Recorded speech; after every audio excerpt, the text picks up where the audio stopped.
Færøerne er den vulkanske ø i Atlanterhavet, langt fra Danmark, men dog en del af rigsfællesskabet, og leverandør til det københavnske C1-hold IF Færøerne, der nåede til første runde i Ekstrabladet Cup. IF Færøerne er et hold bestående af færøske studerende i København.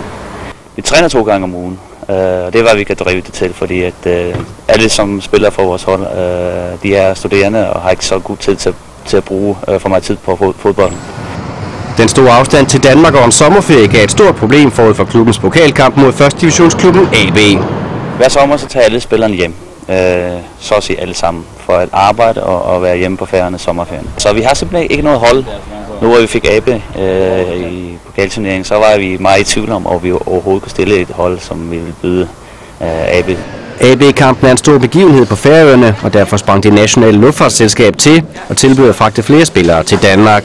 Så 6 drenge kunne tjekke ind og hoppe på flyveren, og dermed nå til Danmark tidsnok til at nå Kløvermarken og være en del af taktikmødet 2 timer før kampen. Ja, det er det, og så er bare på spring til at først der. Et møde, der naturligvis foregik på færøsk. Vi skal ud og have det sjovt. Forberedelsen har faktisk, der har ikke været så meget, fordi at vi har ikke været samlet i 2 måneder. Vi trænede i går med dem, der skal spille, og det er faktisk det. En time senere ude på AB's hjemmebane i Gladsaxe Stadion er det blevet tid til at inspicere banen, inden der skal klædes om og varmes op, forud for kick-off på den største kamp i klubbens historie. Jeg er faktisk ikke så nervøs, det er jeg faktisk ikke. Jeg ved ikke, jeg tror faktisk, jeg tager det bare som en oplevelse, og jeg faktisk glæder mig rigtig meget til kampen.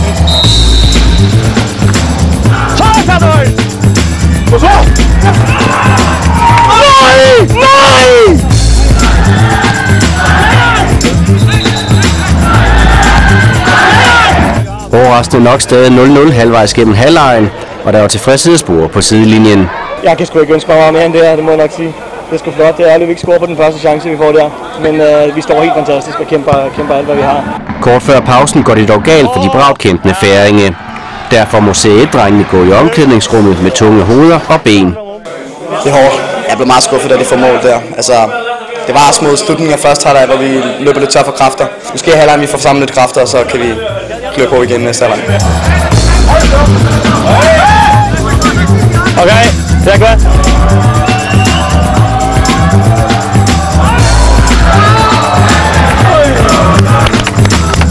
Kom der, faren!